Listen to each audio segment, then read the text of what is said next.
Hello students, how are you? कैसे हैं आप? मैं आशा करता हूँ आप बहुत अच्छे होंगे। तो हमने लेसन फर्स्ट उसके क्वेश्चन आंसर, सेकंड लेसन उसके क्वेश्चन आंसर कंप्लीट कर लिए ना। आज हम थर्ड लेसन पढ़ेंगे मधुर भाषण। ठीक है, मधुर भाषण का मतलब होता है मीठा बोलना। जो भाषण का मतलब होता है बोलने से होता है या व्यक्तित्व से होता है, यानी आप बातचीत जो कर रहे हैं वो हमेशा मधुर रखिए। आपके मुंह पर मिठास होनी चाहिए। कभी भी लड़ाई झगड़े या अनुचित शब्दों का या गलत शब्दों का प्रयोग आपको नहीं करना चाहिए। यही मधुर भाषण हमें यहाँ सिखाएगा कि इस मधुर भाषण से या तो आदमी उन्नति करेगा या अवनीति की तरफ चला जाएगा। ठीक है, तो पढ़ते हैं, स्टार्ट करते हैं। भाषा मनुष्य का विशेष अधिकार है। भाषा ही तो मनुष्य का विशेष अधिकार है, क्योंकि आदमी अगर बोल ना सके, मनुष्य अगर बोल ना सके तो ये सारी संसार उसके लिए व्यर्थ हो जाएगा। जो लोग बोल नहीं पाते हैं उनकी व्यथा अपन क्या समझ पाएँ, लेकिन इतना तो ज़रूर समझ सकते हैं कि अगर बोल नहीं पाते तो अपनी बातों को कैसे समझा पाते, अपने शब्दों को कैसे बता पाते, अपनी भावनाओं को कैसे व्यक्त कर पाते।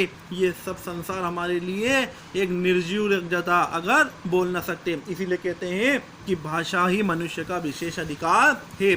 भाषा के कारण ही मनुष्य इतनी उन्नति कर सका है।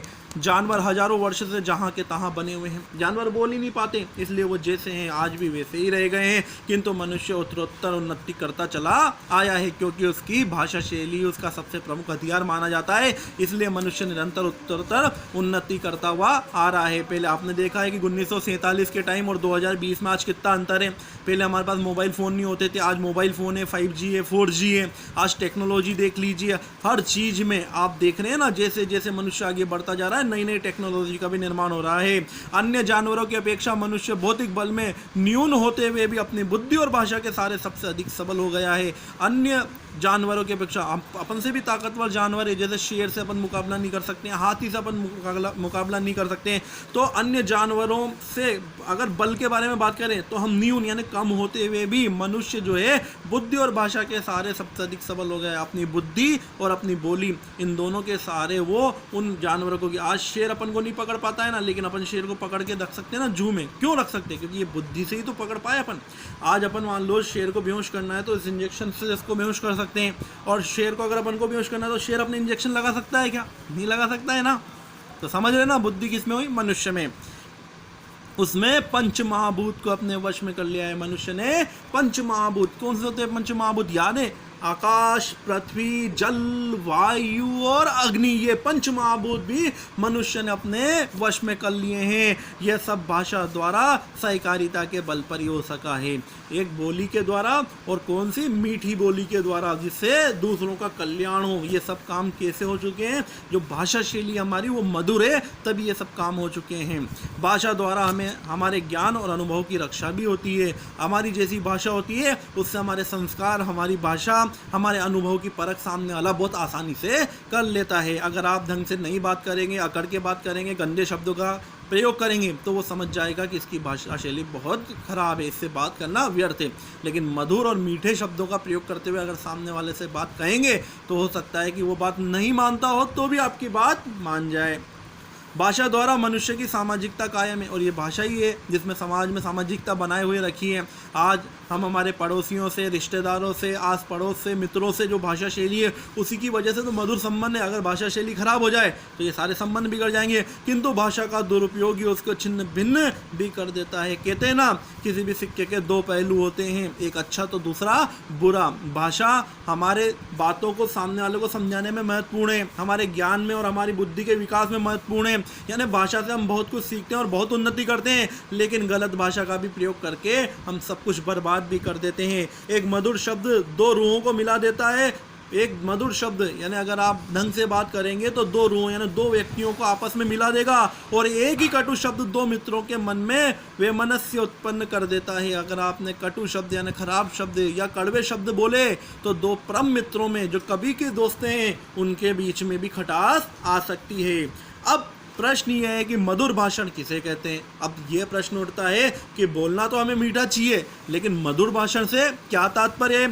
साधारणतः जो वस्तु मनोनुकूल होती है, साधारणतः जो वस्तु मनोनुकूल होती है जिसमें चित्त द्रवित होता है वही मधुर कहलाती है। अब मधुर के बारे में बता रहे हैं। मधुर क्या होता है? जो हमको पसंद है वो मधुर है।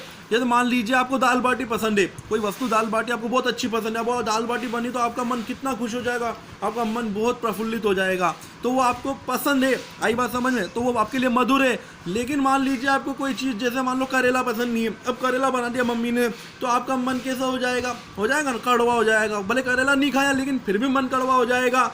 तो वो मधुर है क्या आपके लिए? नहीं है ना। तो मधुर जिससे मन प्रफुल्लित हो जाए, चित्त लग जाए, यानी मन लग जाए, वो मधुर कहलाती है। और मधुर भाषा का भी गुण यही है।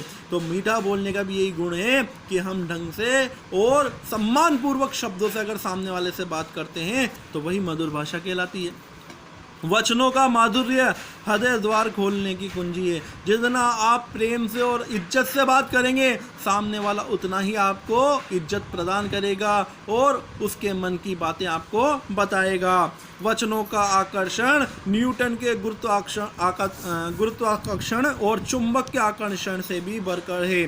कहा गया है कि वचनों का जो आकर्षण है, यानी हमारी जो भाषा का आकर्षण है, न्यूटन जानते ना, वैज्ञानिक न्यूटन जीते हैं, गुरुत्वाकर्षण का बल और चुंबक के आकर्षण का नियम सिद्धांत बताया था। गुरुत्वाकर्षण के बल का मतलब क्या था कि हम कोई वस्तु नीचे से ऊपर फेंकते हैं तो पृथ्वी में गुरुत्वाकर्षण बल होने की वजह से वो वस्तु वापस पृथ्वी की तरफ खींची चली आ जाती है। एक चुंबक को दूसरी चुंबक के पास रखेंगे तो उनके अंदर इतना बल होता है कि वो दोनों आपस में मिल जाएंगे।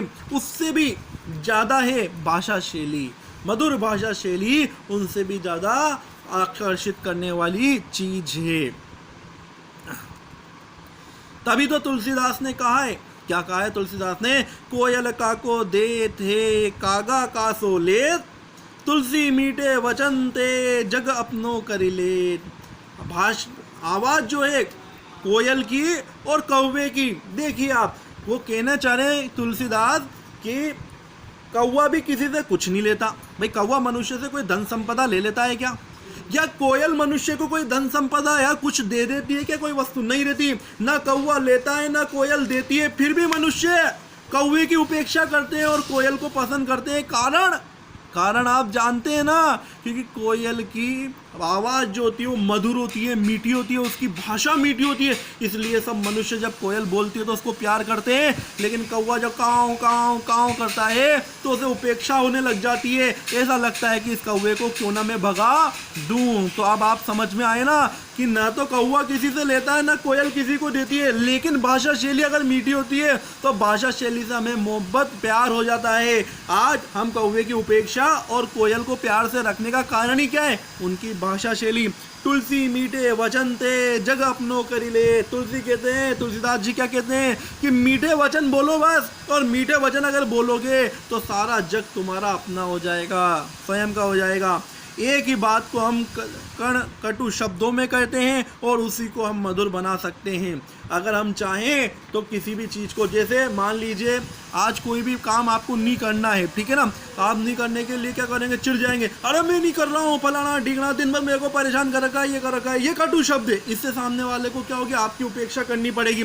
और प्यार से अगर आप समझा के किसी कार्य को मना करेंगी कि नहीं साहब मेरे ये प्रॉब्लम है, ये समस्या है, मैं ये काम इस वजह से नहीं कर सकता हूँ, मेरी तकलीफ है, तो सामने वाले को आपके शब्दों, आपकी भाषा शैली से प्रेम हो जाएगा और वो काम आपको प्रेम पूर्वक ही मना कर देगा। एक उदाहरण इसमें दिया गया है। बाणभट्ट एक महान संस्कृत कवि थे। बाणभट्ट जो थे एक महान संस्कृत कवि थे। कौन थे? महान संस्कृत कवि थे, ठीक है। जो बाणभट्ट जी थे वो हर्षवर्धन राजा के राज्य में कवि भी थे, ठीक है ना। और 7वीं शताब्दी के अंतर्गत ये कवि रहे थे। गद्य लेखन था इनका, जो संस्कृत के गद्य पाठ होते हैं वो ये लिखते थे, ठीक है ना। इनके 2 प्रमुख ग्रंथ भी थे, हर्षचरितम तथा कादंबरी, ठीक है। तो बाणभट्ट जी की बाकी स्टोरी कल पढ़ेंगे और बहुत आनंद आएगा इस स्टोरी को, इस कहानी को सुन के, क्योंकि भाषा शैली के विषय में कादंबरी जो उनका उपन्यास था, कथा थी, वो अधूरी रहेगी थी। अब वो मरते समय उसको पूरी कराना चाहते थे। उनके 2 पुत्र थे, उन पुत्रों को बुलाया और फिर क्या हुआ नेक्स्ट वीडियो में बताएंगे। Thank you. जब तक आपको रिवीजन करना है।